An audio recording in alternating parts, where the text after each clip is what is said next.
Itu sebenarnya yang dikejar 4. Termasuk nanti semiotik. Semiotik itu biasanya aspek yang keempat. Yang pertama, nature of meaning. Yang kedua, language use. Yang ketiga, language cognition. Dan yang keempat, relation between language and reality. Nature of meaning itu tentang makna, sifat-sifat makna. Apa sih makna itu? Dari mana datangnya? Sumbernya apa? Validasinya apa? Yang benar yang mana? Yang tidak pas yang mana? Itu nature of meaning.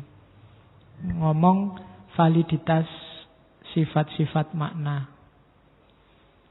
Bahasa itu kan selalu hubungannya sama makna. Terus yang kedua, language use. Language use itu bahasa ketika dipakai sehari-hari. Kan ada jarak antara ideal bahasa dengan praktek bahasa. Itu yang bikin kenapa nilai bahasa Indonesiamu tidak tinggi, meskipun kamu ngomongnya bahasa Indonesia. Apalagi jangankan di Indonesia, yang Jawa aja kan kamu gitu. Dulu waktu sekolah yang paling kamu trauma kan bahasa daerah. Padahal kamu ngomongnya bahasa daerah. Karena memang ternyata ada jarak antara language use, bahasa dalam penggunaan sehari-hari, dengan bahasa dalam konsep yang abstrak. Nah, itu juga dipelajari. Kamu mungkin bisa nulis buku, tapi kalau berani ujian bahasa Indonesia hari ini, UAN SMA diulang, saya nggak yakin kamu lulus. Ya kan, itu kan rumit teori gramatikal. Itu sama ada orang yang bahasa Inggrisnya ngewes, tapi ujian TOEFL bolak-balik nggak lulus. Itu karena language use itu beda. Oke, TKI itu bahasanya bagus. Guide di Bali itu Inggrisnya cis, tapi cobaan ujian TOEFL itu tidak mesti lulus. Karena praktek bahasa itu beda sama konsep idealnya bahasa. Maka ada cabang namanya language use. Terus ada language cognition. Language cognition itu biasanya teori rasional tentang bahasa. Jadi mainnya bahasa. Bagaimana, kalau tadi kan use itu pemakaiannya, language cognition ini abstraknya, penggunaan idealnya, konseptualisasinya. Itu language cognition. Dan yang terakhir yang kita bahas ini adalah relation between language and reality. Antara lain namanya semiotik, hubungan antara bahasa dengan kenyataannya.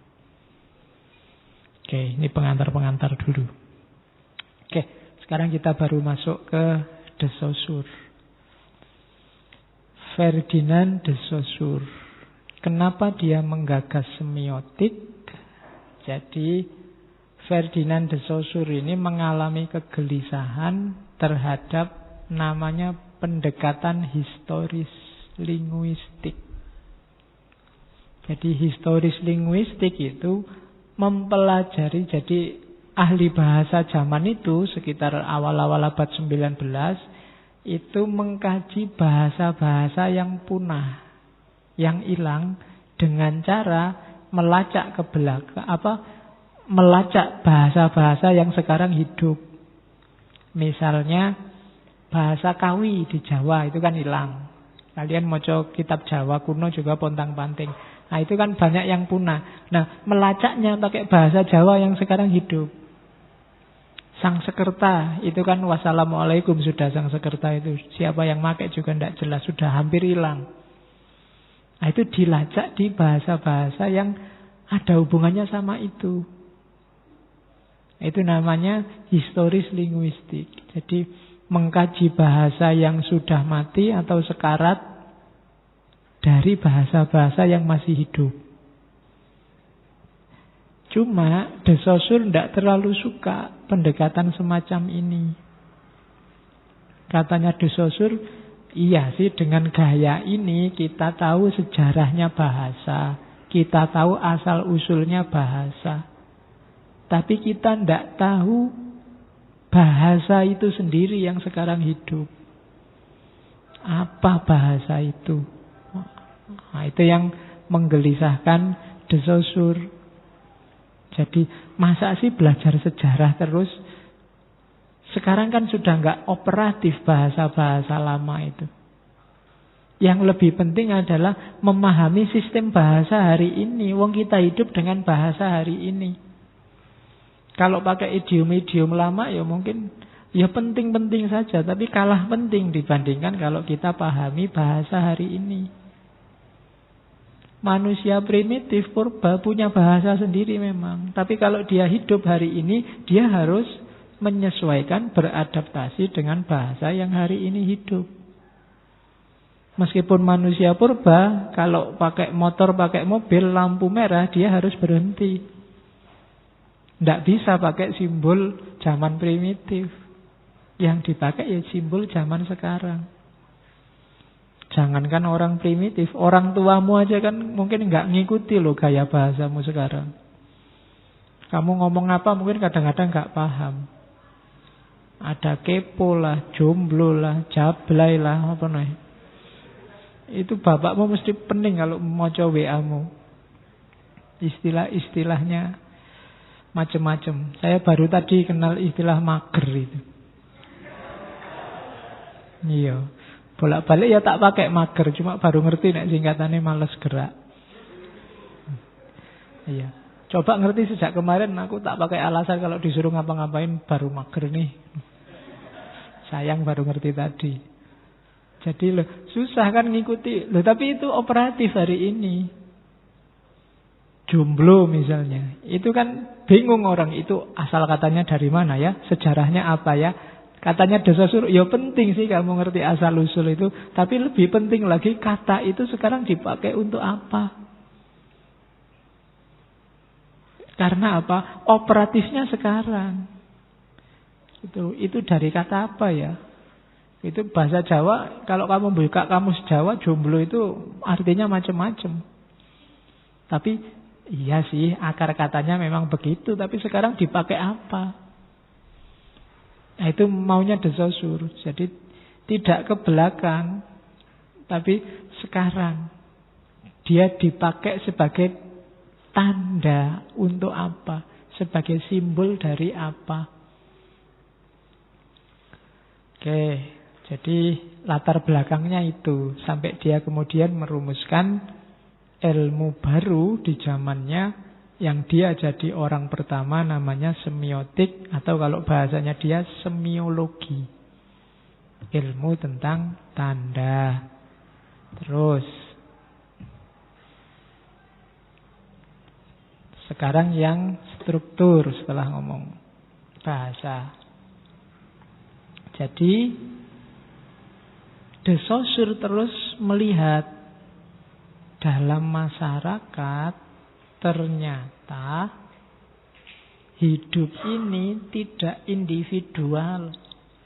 Sebebas apapun kita, caramu mikir, caramu berekspresi itu lahir dari struktur di mana kamu hidup. Struktur sosial, struktur budaya yang jadi setting kehidupan kita.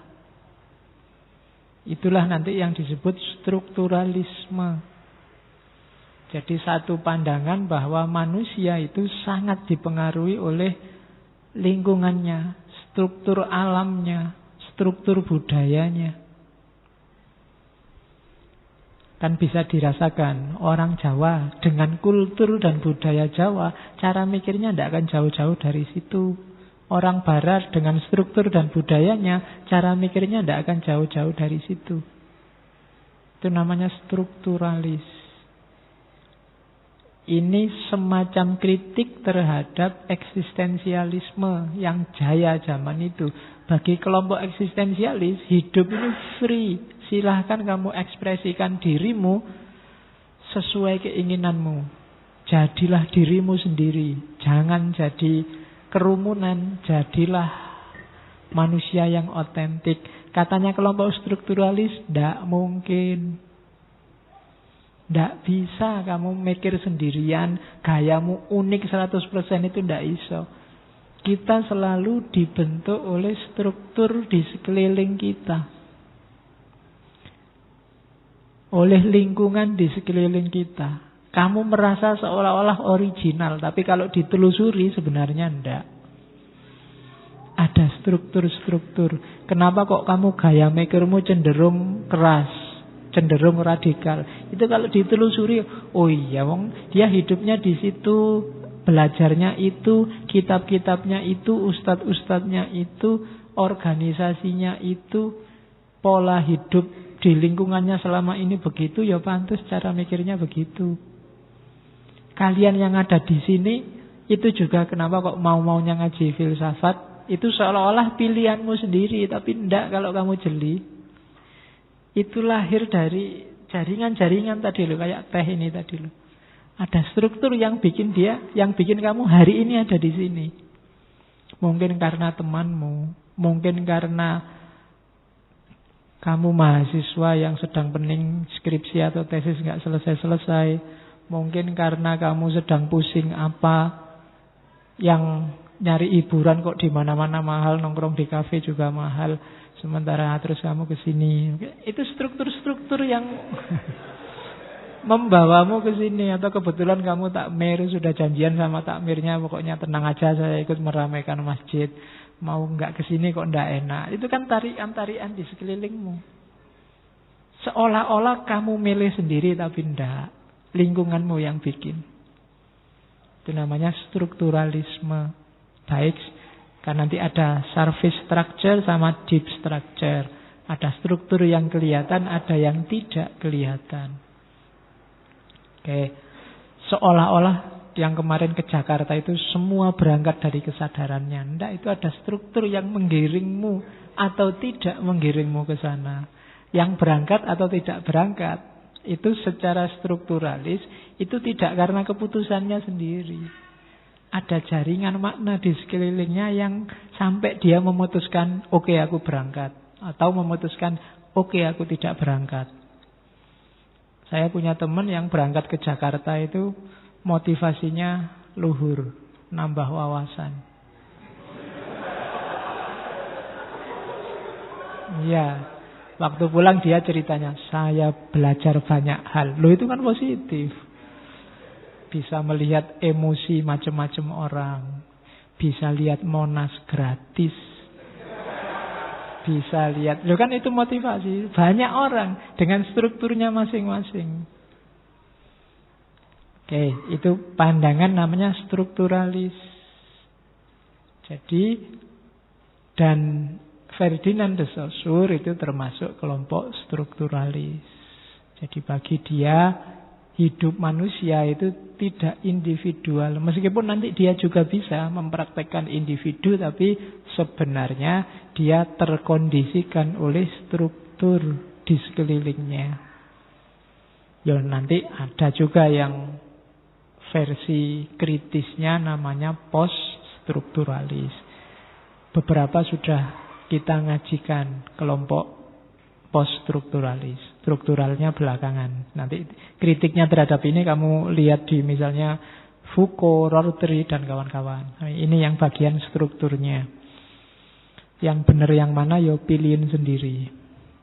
Karena ilmu itu ya semacam ini. Kayak saya sering bilang ini kayak senjatamu. Hidup itu kamu harus pas menggunakannya. Di level tertentu kita memang terstruktur, diakui atau tidak. Kalau nggak distrukturkan oleh masyarakatmu, lingkunganmu, ya kamu nggak akan bisa mikir apa-apa. Ciri-cirinya strukturalis 3. Ini membalik pendapat individualisme modern yang antroposentris.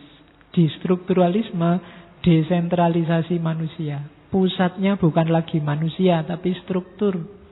Lingkunganmu, budayamu, sosialmu, politikmu, itulah yang membentuk dirimu. Jangan-jangan mungkin dirimu itu orang baik, tapi karena kemarin masuk partai dan sekarang jadi DPR, mau tidak mau terkondisikan. Sebenarnya kemarin ya sudah lurus, tapi kebetulan kok ya jadi PNS. Akhirnya dipaksa A, dipaksa B, terkondisikan. Nah, itu namanya apa? Ternyata manusia bukan pusatnya. Struktur dan sistem lah ternyata yang nyetir kita. Ya termasuk keinginanmu, cita-citamu. Itu kan juga yang menstruktur dirimu.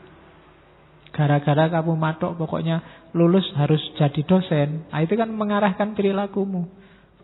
Kamu terpaksa rajin baca, terpaksa rajin ngaji. Siapa tahu besok jadi dosen beneran. Padahal kamu membaca itu kan sebenarnya tidak enak. Diakui atau tidak. Kalau enak kan kalian rajin baca. Ternyata rata-rata dari wajahnya kelihatan kalau kalian merasa membaca itu tidak enak.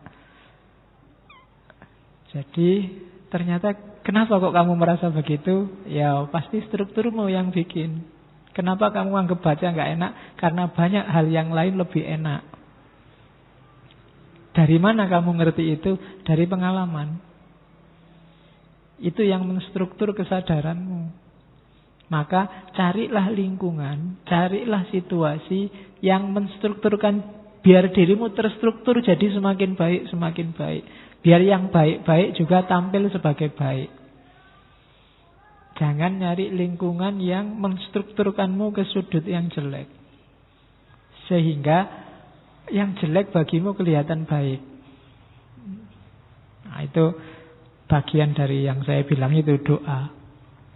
Jadi desentral. Nah, kita itu tidak superpower sejago-jagonya orang. Dia dikonstruksi oleh lingkungan sekelilingnya. Terus yang kedua, kematian manusia sebagai subjek. Ya, manusia sekarang tidak superpower lagi. Dalam strukturalisme kita ini tidak jagoan. Kita ini tergantung siapa yang mencekoki kita, siapa yang nyetir kita, siapa yang ngatur kita lewat struktur. Kemudian yang terakhir, cirinya strukturalisme adalah manusia adalah bagian dari struktur bahasa, struktur sosial, struktur ekonomi, dan struktur politik. Saya tidak mau Pak politik. Iya, kamu tidak mau politik itu bagian dari pendapatmu tentang politik. Itu juga sedang berpolitik. Kamu tidak bisa netral. Politik itu dunia niscaya. Beda sama politik praktis ya. Apa politik sesuai konstitusi masing-masing negara. Politik dalam arti tata masyarakat. Aslinya kan itu politeia itu. Itu setiap orang pasti berpolitik. Saya tidak ikut-ikut Pak. Lah ya tidak ikut-ikut itu berarti seperti itulah partisipasimu dalam politik. Aspirasimu dalam politik. Kalau ada pilkada dan kamu tidak nyoblos, itulah aspirasi politikmu. Tidak nyoblos itu. Tidak mungkin kalau kita keluar dari jeratan politik. Kita pasti punya aspirasi. Nah itu struktur yang bikin kita. Sosial apalagi. Tidak mungkin manusia tidak sosial. Tidak membutuhkan yang lain. Ekonomi apalagi. Ya kan? Tidak mungkin kita hidup tanpa ekonomi. Bisa Pak saya ke hutan. Ya ekonomi versi hutan. Ya, kamu nyari makanan. Kamu nyari untuk nutup baju. Kamu butuh sesuatu. Kamu ingin sesuatu. Itu dimensi ekonomi. Tidak bisa kita tidak ekonomi. Tidak bisa kita tidak sosial. Tidak mungkin orang tidak butuh yang lain. Tarzan itu bisa Pak di film. Ya kan? Dalam prakteknya susah, orang tidak butuh yang lain. Oke. Terus ya